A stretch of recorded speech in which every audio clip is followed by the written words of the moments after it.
Le hemos adorado a Él, le hemos cantado, le hemos dicho lo maravilloso, lo grande que es Él. Y ahora vamos a escuchar entonces su palabra. Nosotros ahora le hemos expresado, ahora vamos a escucharle a Él. Y para eso quiero que podamos abrir nuestra Biblia en el capítulo 37 de Génesis. En el capítulo 37 de Génesis. ¿Yo dije Génesis? No, es 39, hermano.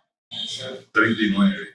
Téngame paciencia que no, se me quedaron los lentes en la cama.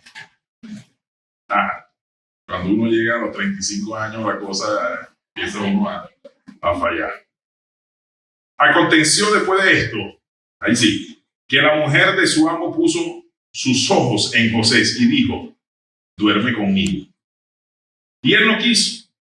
Y dijo a la mujer de su amo, he aquí que mi señor no se preocupa conmigo de lo que hay en casa y ha puesto en mi mano todo lo que tiene. Y ha puesto en mi mano todo lo que tiene. No hay otro mayor que yo en esta casa y ninguna cosa me ha reservado sino a ti, por cuanto tú eres su mujer. ¿Cómo pues haría yo este grande mal y pecaría contra Dios? Voy a leerlo ahora en la Nueva Versión Internacional, que dice así. Después de algún tiempo, la esposa de su patrón empezó a echarle el ojo y le propuso, acuéstate conmigo. Pero José no quiso saber nada, sino que le contestó, mire, señor, mi patrón ya no tiene de qué preocuparse de nada en la casa, porque todo lo ha confiado a mí. En esta casa no hay nadie más importante que yo. Mi patrón no me ha negado nada, excepto meterme con usted, que es su esposa. ¿Cómo podría yo cometer tal maldad y pecar así contra Dios? Siempre en interpretación bíblica, uno tiene que interpretar los textos, los pasajes, los versículos, tomando en cuenta el contexto. ¿Ok? ¿Cuál es el contexto? ¿De quién está hablando aquí? Aquí está hablando José. ¿Se acuerdan de la vida de José? José era el hijo menor de 12 hermanos. José fue vendido, ¿se acuerdan? Él fue vendido. Allá en Egipto estuvo y llegó a una posición de poder. Llegó a una posición de control. Llegó a una posición de autoridad allí en la casa de su amo Potifar. Y luego alguien, la mujer de Potifar, trató de cambiar los pensamientos y la manera de sentir de José, tratando de seducirlo. Por eso es que esta mañana quiero que hablemos de la integridad. De la integridad. ¿Será que José fue íntegro? ¿Será que José nos está enseñando algo sobre cómo debemos conducirnos en todas las áreas de nuestra vida bajo cualquier circunstancia? ¿Cómo está nuestra integridad? ¿Cómo está nuestra integridad? Integridad es ser capaz de hacer lo que es correcto incluso cuando la cosa es difícil. Eso podría ser una definición de integridad. Capaz de hacer lo correcto incluso cuando la cosa es difícil. Incluso cuando la cola está demasiado larga porque voy a sacar un papel o a comprar algo. Integridad es ponerme de último y no meterme allí de primero. Integridad, podríamos también definirlo, es cuando existe congruencia entre lo que pienso, lo que digo y lo que hago. Cuando allí hay congruencia, nosotros podemos decir que estamos en integridad. Ya dije, la integridad se muestra en tiempos cómodos, en tiempos difíciles. Cuando las cosas no son fáciles, no, en esos momentos es que se puede determinar cuán íntegros somos cada uno de nosotros. Es fácil tener integridad cuando todo marcha bien. Es fácil tener integridad cuando todo está a pedir de cosas, pero cuando las cosas se ponen duras, cuando las cosas ya no son fáciles, para algunos es difícil hacer lo correcto. Por eso podemos decir que los tiempos difíciles son una prueba para la integridad. Yo me puedo mover un poquito atrás. Sí. Gracias.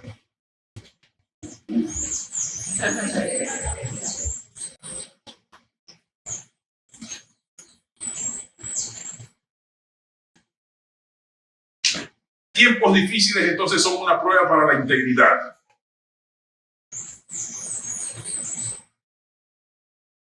¿Sabe también cuándo hay una prueba para la integridad? Cuando nadie nos está viendo. Cuando estamos solos. Pero recuerde que Dios siempre nos está viendo. Dios siempre nos está viendo. No podemos estar acompañados de alguien, pero Dios siempre está allí. Y en ese momento también son una prueba para la integridad. Integridad te da la capacidad de hacer lo correcto, incluso cuando nadie te está viendo. La integridad se ve también cuando alguien te confía algo, cuando creen en ti, cuando creen en tus valores, cuando confían en ti, cuando te dicen algo de gran importancia y saben que tú no lo vas a divulgar y quieren entonces que lo mantengan en secreto porque confían en ti. ¿Tenemos nosotros integridad bajo esas circunstancias? ¿Tenemos nosotros integridad bajo esas circunstancias? Otra forma de medir la integridad es cuando se tiene el poder. Cuando puedes hacer lo que quieras hacer, pero incluso escoges hacer lo que es correcto. La autoridad es una cosa que prueba nuestra integridad. Por eso es que vamos a hablar del tema hoy, fortaleciendo nuestra integridad. ¿Qué debemos hacer nosotros para fortalecer nuestra integridad? ¿Qué debemos hacer? ¿Cuál es la mentalidad que nosotros debemos de tener para ser personas que hagamos lo correcto en los tiempos difíciles? Debemos ser gente que hace lo que es necesario hacer porque es lo correcto, aunque sea difícil. Vivimos en un mundo, vivimos en una cultura que dice, si es fácil, hazlo. Si se pone difícil, no lo hagas. Pero creo que hay algunas cosas que nos pueden ayudar a nosotros mantenernos enfocados en hacer lo correcto, incluso cuando sea difícil. Y la palabra del Señor en el capítulo 39 de Génesis nos da la perspectiva de cómo José vio los límites en el cual se encontraba y cómo pensó lo que era correcto e hizo lo correcto. Él pensó en tres cosas. Él tuvo tres pensamientos y que nos invita a nosotros también a pensar de esa manera. Lo primero que hizo José fue pensar en sí mismo. Entonces lo primero que tenemos que hacer para fortalecer nuestra integridad es pensar en uno mismo. Es pensar en uno mismo. Notemos que José pensó de él mismo. Él comenzó en este pasaje de la Escritura que hemos leído. En el versículo 9, él dice, ¿cómo dice el versículo 9? ¿Cómo puedo hacer yo esto? ¿Lo dice o no lo dice? ¿Cómo puedo yo hacer esto? Él pensó en él. Y yo creo que nosotros necesitamos, cuando estamos enfrentando oposición, para hacer lo correcto. Y si vamos a ser gente de integridad, creo que lo primero que debemos hacer es pensar en nosotros mismos y mirar dentro de nosotros y mirar y convencernos de quién somos nosotros. Necesitamos hacernos la pregunta, ¿puedo yo rebajarme a hacer esto? ¿Puedo yo caer tan bajo ante esta tentación? Necesitamos mirarnos a nosotros mismos y determinar firmemente que no vamos a ser una víctima. No vamos a ser una víctima. Debemos comprender que existe mucho potencial que Dios puso en usted, que Dios puso en nosotros. Dios puso mucho potencial.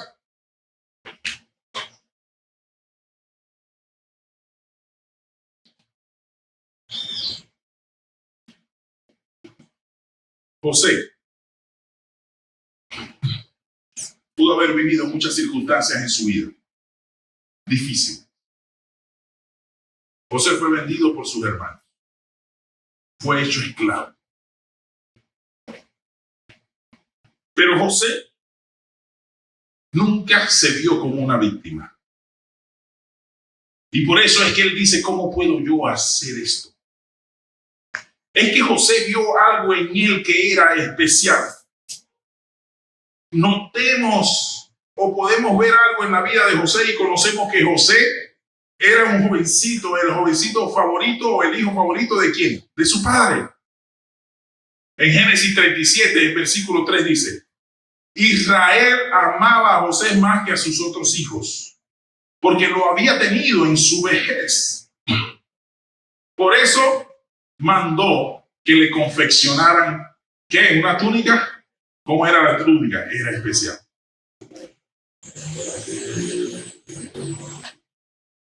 ¿Pueden ustedes imaginar a un pequeño niño vistiendo una túnica de colores por todas partes diciendo, soy especial? Soy especial. Sabiéndose amado por su padre, y José nunca perdió ese soy especial. Yo no sé qué piensa usted de sí mismo. ¿Eres tú especial? ¿Eres tú especial? ¿Te ves como único y como un individuo especial?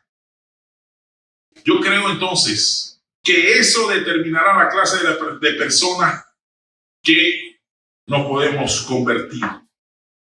Pienso que eso dictaminará lo que vamos a hacer en la vida. Y si José captó, entendió eso en su vida, de que su padre lo amaba, ¿entiendes tú hoy de que tu Padre Celestial te ama? ¿Has venido hoy con esa sensación y entendimiento de que Dios te ama? ¿De que Dios cuida de ti? ¿De que tú le importas a Dios? ¿De que eres especial ante sus ojos? ¿De que eres tan especial para Él que eres el único que necesita el perdón de tus pecados? ¿De que envió a su único hijo a morir en la cruz por ti? ¿Te has metido eso en la mente? ¿Realmente lo has comprendido? ¿Qué significa de que Cristo murió por ti? Y Cristo murió por ti. Cristo murió por nosotros. ¿Cuándo llegarás a entender que esto te pertenece? Te pertenece. ¿Sabes? No existe más nada especial que sentirse amado. No hay nada más especial que cuando alguien te pone el brazo alrededor de tu hombro, que te abrace y sientes que te ama. He visto mucha gente que no ha experimentado el sentirse amado. Y por no sentirse amado, entonces llega a altos niveles de desesperación para ser amados. Jovencitas, entonces los vemos entregándose al sexo solo para sentirse amadas. Hombres que hacen grandes cantidades de cosas. Jóvenes que llegan a hacer cosas alocadas porque quieren que alguien los ame. Y por eso es que vemos muchos jóvenes hoy en día metidos en el vicio. Vemos muchos jóvenes con un cigarro en la mano porque quieren pertenecer a un grupo, porque quieren ser aceptados, porque quieren ser amados. Y por eso comienzan a probar las drogas, a probar el sexo desenfrenado y a hacer cosas locas. Pero la razón principal es porque quieren ser amados. Porque quieren que alguien los note. Porque quieren ser importantes para alguien. Las cosas que se hacen para tener la cálida impresión de que alguien les ama. Yo quiero decirles hoy que si tú no te sientes amado, harás cosas que nunca soñaste para alcanzar esto.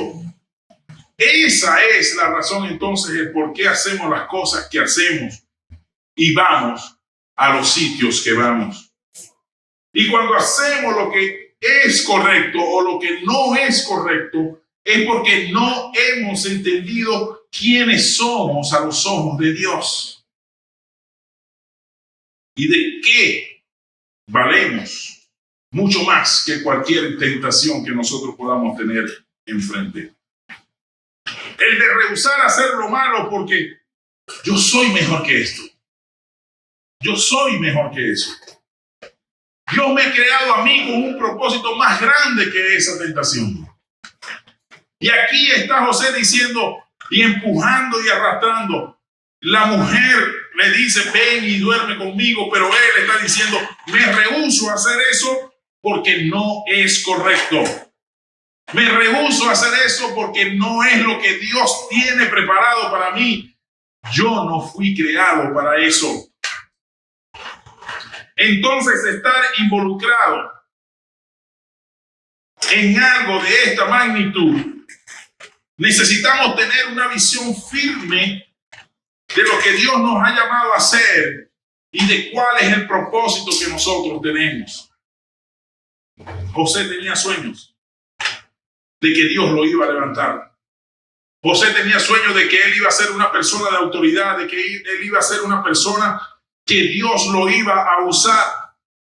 Él se vio como una persona que iba a ser más que un esclavo. Dios tenía su mano sobre la vida de José. Y José pudo decir no a esas cosas porque sabía que Dios tenía grandes planes para su vida. Mire, nosotros con frecuencia cedemos a cualquier cosa porque no estamos seguros de lo que Dios quiere hacer en nuestras vidas o con nuestras vidas. Aquí está un tipo que era prisionero. Fue vendido como esclavo. Pero vemos a un tipo que nunca abandonó los sueños que Dios le dio. ¿Te ha dado Dios sueños a ti? ¿Qué clase de sueños te ha dado Dios? ¿Qué te ha mostrado Dios que quiere hacer con tu vida? Si Dios quiere hacer algo en tu vida, Él lo hará. Él lo hará a su tiempo. No importa lo que hayas pasado. No importa lo que hayas pasado, Él hará a su tiempo lo que ha prometido hacer en tu vida. Y no tiene nada que ver con lo que me está sucediendo ahora. Cuando Dios hace una promesa, ¿qué pasa? Él la cumple. Él la va a cumplir, Él la cumplirá.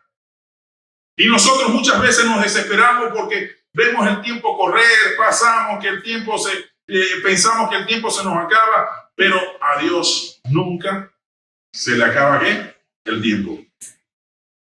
Muchas veces nos doblegamos como víctimas. José pudo haber tenido la mentalidad de víctima.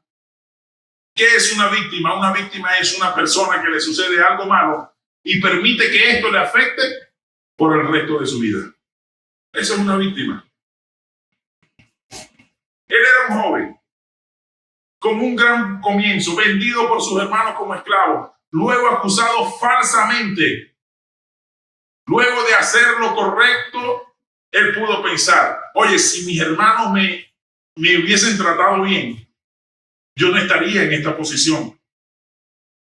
La esposa de Potifar mintió sobre mí y por eso mi vida no vale nada.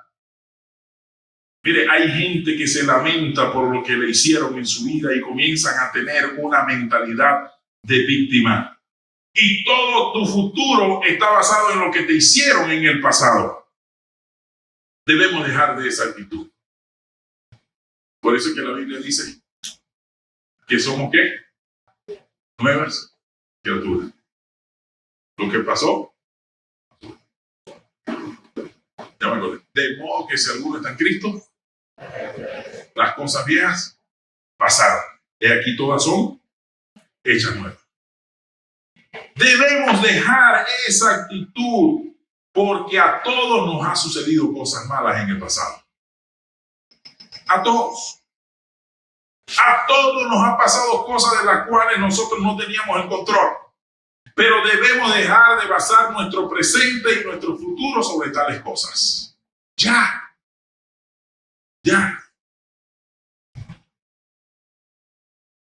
Vivimos en una sociedad donde nadie quiere hacer responsable por sus actos. Y vivimos en una sociedad que quiere justificar lo malo también. Bueno, él es asesino porque su padre lo trataba mal, no lo amaba. Porque viene de un hogar de padres divorciados. Esa es la excusa. Me pasaron cosas muy malas en el pasado y por eso soy así. Con todas esas excusas del mundo tenemos solamente personas con mentalidad de víctima. Cada uno de los que estamos aquí puede pensar en al menos una cosa de lo que le sucedió en el pasado que fue traumática. ¿Qué decimos? Yo no quería que pasara. Pero pasó.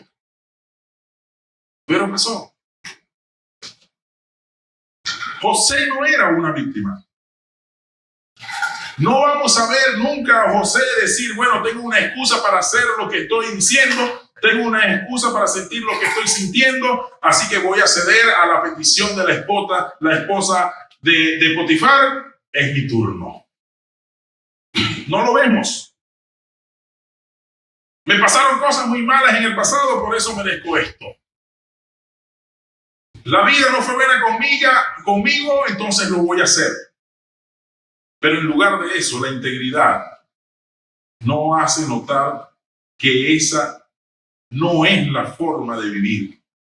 Nos dice que esa no es la forma de vivir. Recuerden, no tiene nada que ver con mi ubicación. No tiene nada que ver con lo que me ha sucedido. No tiene nada que ver con las luchas que tengo. Dios tiene un plan para nuestras vidas y Él va a cumplirlo. Y Él va a cumplirlo. Entonces José comenzó a verse a sí mismo. ¿Cuándo fue la última vez que echaste un vistazo dentro de ti? ¿Cuándo fue la última vez que recordaste que Dios tiene un plan para ti? ¿Tienes una mentalidad de víctima? ¿Haces las cosas recordando lo que alguien te hizo en alguna vez, en alguna oportunidad? Puedes que vengas de un hogar de padres divorciados. Puede que hayas tenido abuso o algún tipo de abuso. Puede que alguien te haya hecho algo, tal vez te ha sucedido algo trágico en tu vida, pero no vivas el resto de tu vida como una víctima. Es el deseo de Dios sanar nuestras heridas y Él las sana y que nosotros sigamos adelante y ser una persona de integridad haciendo lo correcto, incluso cuando es ¿qué? Difícil. Cuando es difícil. Jeremías 29:11 dice, hablando acerca de los planes de Dios, dice, porque yo sé muy bien los planes que tengo para ustedes, afirma el Señor. Planes de bienestar y no de calamidad, a fin de darles un futuro y una esperanza. Oímos eso de Dios. Quiero ayudarte, quiero bendecirte, pero problemas financieros, de salud, problemas familiares, muertes, puede que lo haya. ¿Puedes creerle a Dios hoy? Aplica su palabra a tu vida. Aplica su palabra a tu vida. Obedezcamos lo que dice la palabra del Señor. A los esposos, el Señor le dice, ama a tu esposa como Cristo amó a la iglesia. Pero vemos que lo que queremos hacer es otra cosa. Vamos a meterme ahí necesario. Esposas, sométanse a sus maridos, pero tu relación se está desmoronando y quieres hacer otra cosa.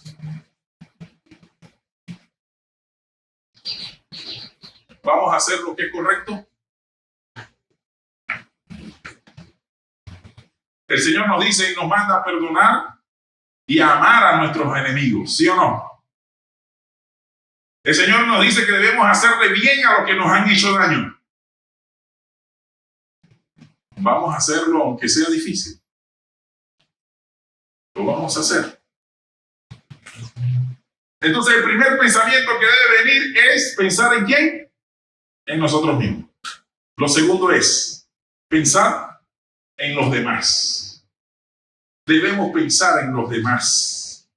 El versículo 8 dice, no puedo hacerle eso a mi amo, lo dijo José. Yo no puedo hacerle eso a mi amo, porque él es una persona que me ha hecho bien, es una persona que ha confiado en mí, es una persona que me ha dado autoridad. Por lo tanto, no puedo hacerle eso a él.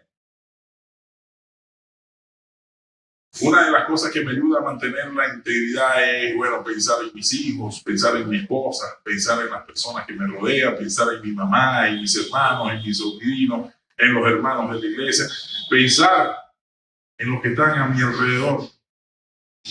Incluso pensar en el que uno cree que no conoce a uno. La gente nos está viendo. La gente espera mucho de nosotros.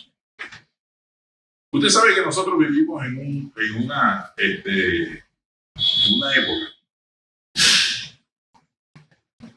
donde la gente está escuchando con los ojos. La gente está escuchando el mensaje del Señor con los ojos.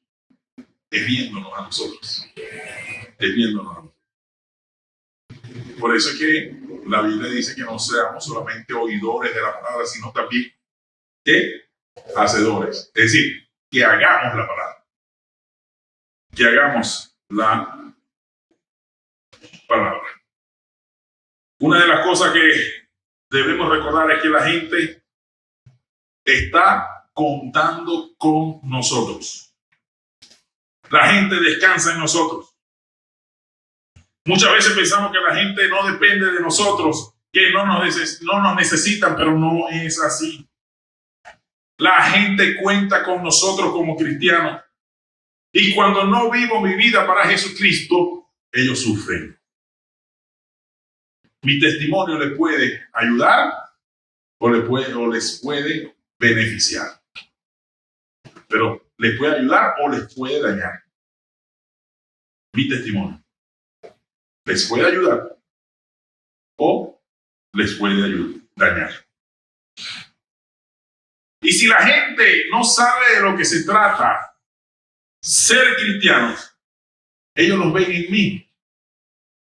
Si la gente lo sabe y ve que estás viviendo una vida muy lejos de ser cristiano, entonces dice, el ser cristiano no es de esa forma, tú estás muy lejos de serlo.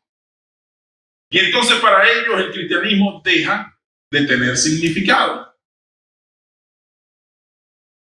Debemos analizar nuestro comportamiento en todas las áreas de nuestras vidas. Donde quiera que estemos, debemos analizar nuestro comportamiento. Debemos analizar nuestro comportamiento en el trabajo. Nunca decir, bueno, no, yo hago lo que quieran en el trabajo, me uno a la ideología del resto, es que bueno, no hagas las cosas, trabaja media máquina, un cuarto de máquina, mira que esta empresa no es tuya. ¿Qué más se dice? Que sí, te van a dar las acciones. Tantas cosas que dice la mayoría y que nosotros no podemos alinearnos a eso. Porque la Biblia dice que todo lo que nosotros hagamos, lo hagamos como para el Señor. Lo hagamos para el Señor. En esto ya hablaba con una obrera de la escuela, una vedera, antes se llamaba vedera, no sé cómo se le dice ahora. O por lo menos, no sé, en Maracaibo le decíamos vedera. No, que yo limpio un poquito aquí, pero si a ti te pagan por limpiar, tú tienes que limpiar. Tú tienes que hacerlo. A ti no te pagan por estar sentada ahí. No, que me pagan poquito. Bueno, tiene dos opciones. Uno, limpiar o dejar el trabajo y buscar lugar. Eso es igual que como hay gente que quiere justificar. Vivimos en un mundo donde se quiere justificar lo malo, donde se quiere justificar lo incorrecto, y no es así. No, que pobre policía, tienen que matraquear, tienen que hacer las cosas malas porque ganan poquito. Bueno, pero no trabajé como policía, entonces. Si yo estoy en un trabajo donde no tengo los beneficios que quiero, que yo creo que me merezco, yo tengo que buscar otra fuente de trabajo entonces. No es permitido entonces para nosotros como cristianos malos comportamientos en el trabajo. y decir, bueno, no importa si me despiden, me merezco otro trabajo. Puedes imaginar entonces a tu esposa, a tus hijos, sin comida, no pagar el alquiler, no suplir las necesidades.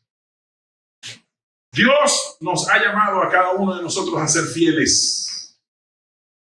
Dios nos ha llamado a cada uno de nosotros a ser íntegros, no solo para mí mismo, sino también para toda la gente que está a mi alrededor. ¿Qué ejemplo puedo dar a mis hermanos en Cristo, a mis hijos, si no le doy importancia, por ejemplo, a congregarme o a llevar una vida santa? Proverbios 27 dice, camina en su integridad el justo. Sus hijos son dichosos después de él. Dichosos son sus hijos, en otras palabras, que sigan su ejemplo. Dependemos los unos de los otros. Dependemos los unos de los otros. Estamos interconectados los unos con los otros. Y para que existan relaciones armoniosas, debe existir integridad. Debe existir integridad. Cuando permites que la maldad se apodere de tu vida, afectas a las personas que te rodean. Piense por un momento si José hubiese dormido con aquella mujer. ¿Sabes el impacto que hubiese causado sobre el marido de la mujer? ¿Te imaginas cuánto lo hubiese afectado? Podemos cambiar todo entonces. ¿No sabes que cuando haces algo malo afectas a alguien más? Y sí, afecta a otros. Necesitamos pensar en otras personas además de nosotros mismos. Necesitamos hacerlo. Necesitamos pensar cómo nos afectará o impactará esto que voy a hacer a otro. Yo sé que hay días duros, yo sé que hay días que te sientes mal, pero debes sobreponerte y hacer lo que es correcto porque hay alguien que está siguiendo tus pasos. Hay alguien que lo está haciendo. Tú eres testigo para ello. Es importante entonces que pensemos en la gente que nos rodea, que esa gente que nos rodea necesitan una vida de integridad. Necesitan una vida de integridad. Debemos pensar entonces en primer lugar en quién? En nosotros. En segundo lugar, debemos pensar en quién? En los demás, correcto. En todo aquel que nos rodea. Y en tercer lugar, debemos pensar en quién? En Dios. Y en el versículo 9, José dice, ¿cómo pecaría yo contra Dios? ¿Cómo pecaría contra Dios? José entendió que Dios siempre está presente. Él entendió que el pecado es contra Dios. Algunas veces el pecado nos ciega, nos involucramos en cosas, progresamos en el pecado y llegamos al punto en que no vemos cuál es el pecado. Nos olvidamos de que Dios está al tanto de lo que está sucediendo. Mire, yo puedo decirle que José estaba seguro de que Dios estaba en aquella habitación.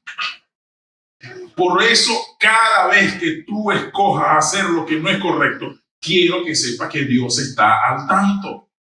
Él está allí. No hay nada que deba animarnos más a hacer lo correcto que el saber que Dios está al tanto de todo lo que nosotros hacemos.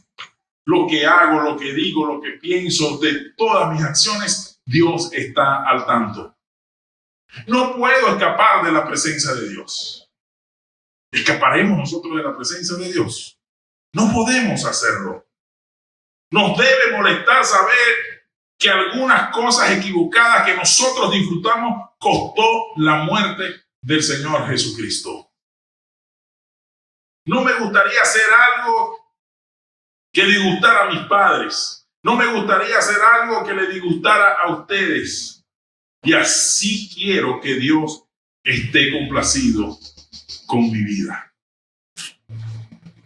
Es una decisión de nosotros. Usted sabe que lo que le gusta al ser humano son dos cosas: lo que le encanta al ser humano.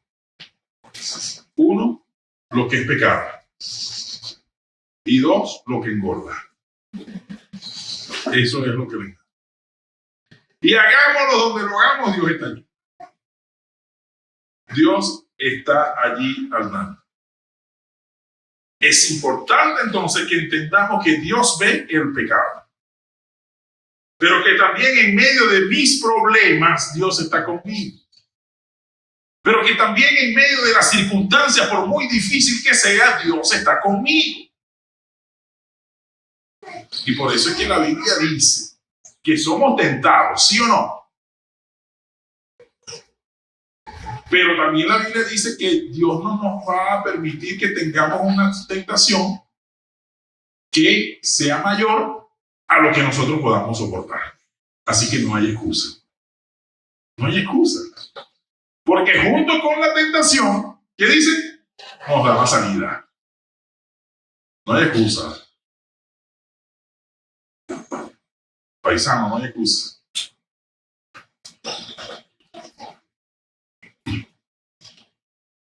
¿Qué hay de ti? ¿Eres una persona íntegra? Ya estamos terminando ya. ¿Eres una persona íntegra? Eso debe animarnos a pensar hoy. El pensar las cosas que Dios tiene preparadas para nosotros. Debemos querer hacer lo que es correcto. Quizás nosotros hemos perdido muchas bendiciones de parte de Dios por no hacer lo correcto. Usted sabe cuál es, hay muchas corrientes de prosperidad predicando por allí. Y diciendo, bueno, cosas que la prosperidad es proporcional a lo que usted da materialmente. Y bíblicamente usted sabe cuál es la clave de la prosperidad.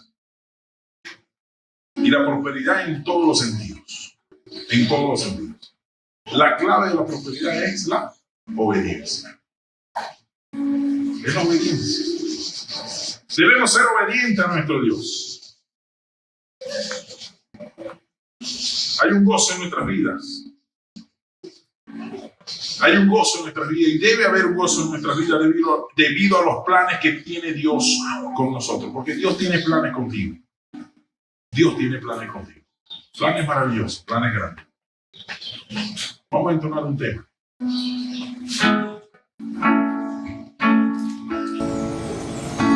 Cántelo, muchachos.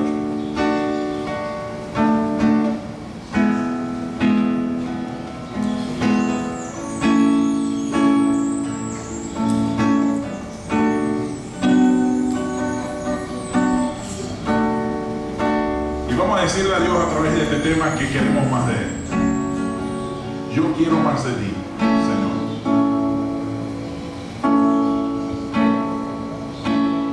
Quiero más de ti.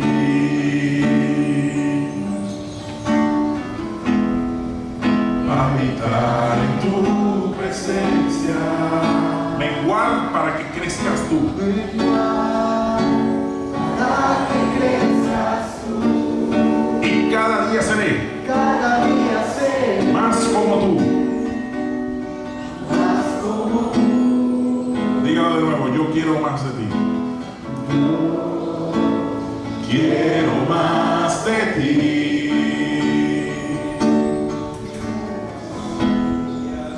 Y habitar en tu presencia.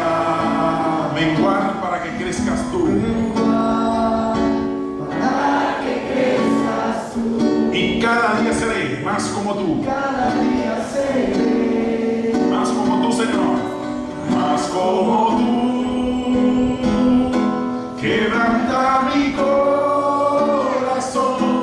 Quebranta mi vida. Entrego mi voluntad a ti. Todo lo que soy, Señor. Todo lo que soy. Todo cuanto tengo es tuyo. Yo quiero menguar para que crezcas tú. Quebranta mi corazón, Señor. Quebranta mi corazón.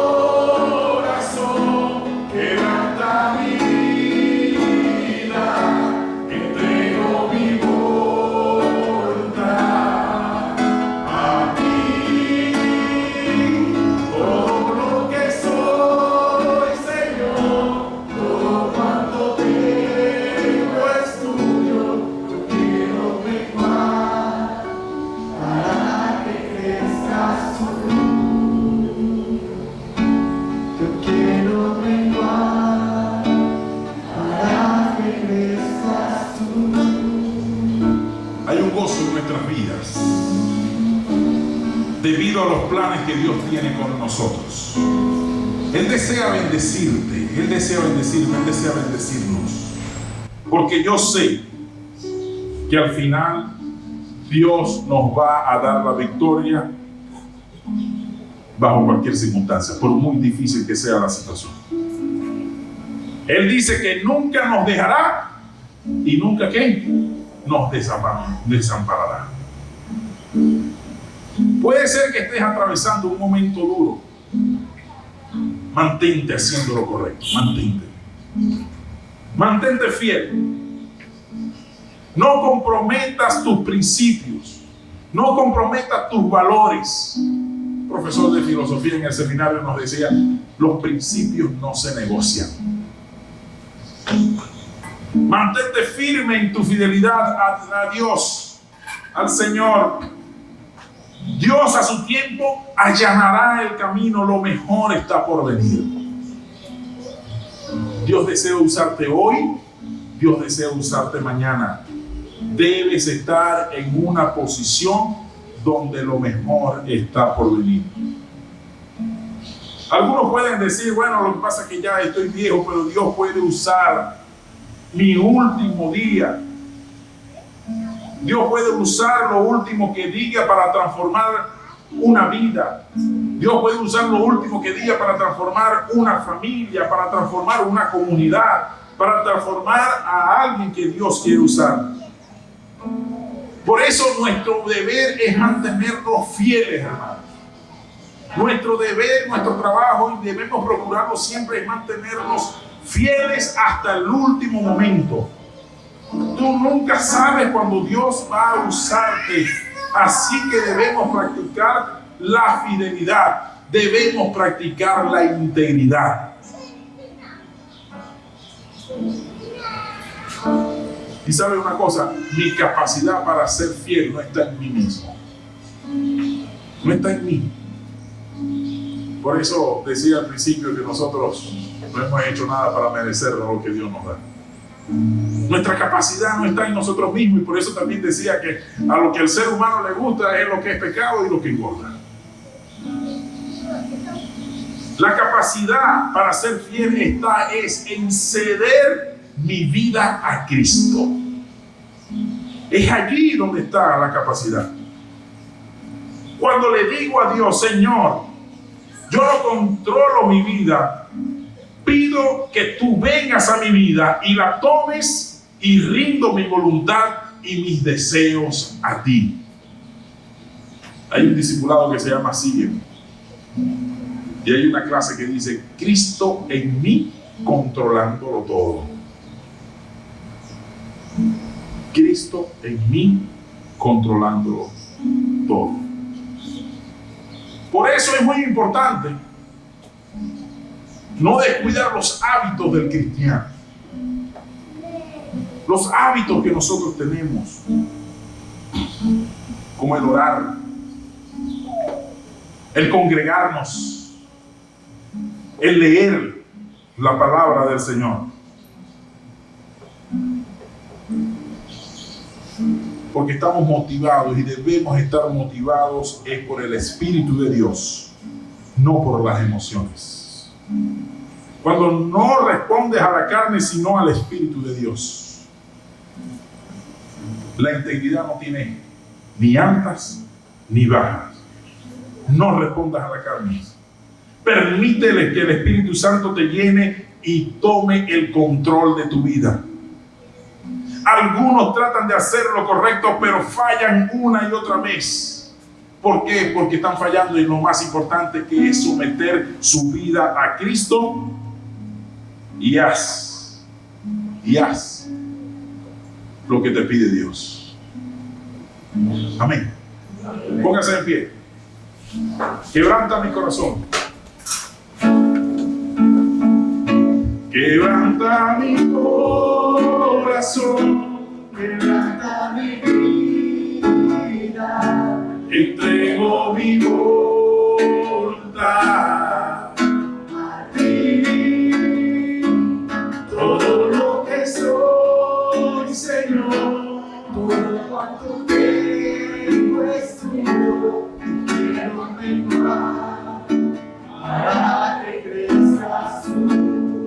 Padre, en el nombre de Jesús, te damos gracias por tu palabra. Gracias, Señor, porque ella es viva y es eficaz.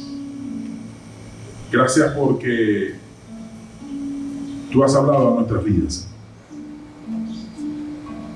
Padre, sin ti no somos nada. Nada somos. Pedimos de tu ayuda. Danos la fuerza para seguir adelante, para buscarte cada día más. Que nada ni nadie, Señor, nos pueda apartar de tus caminos. Ayúdanos, Señor, a ser íntegros. Ayúdanos, Señor, a vivir en integridad.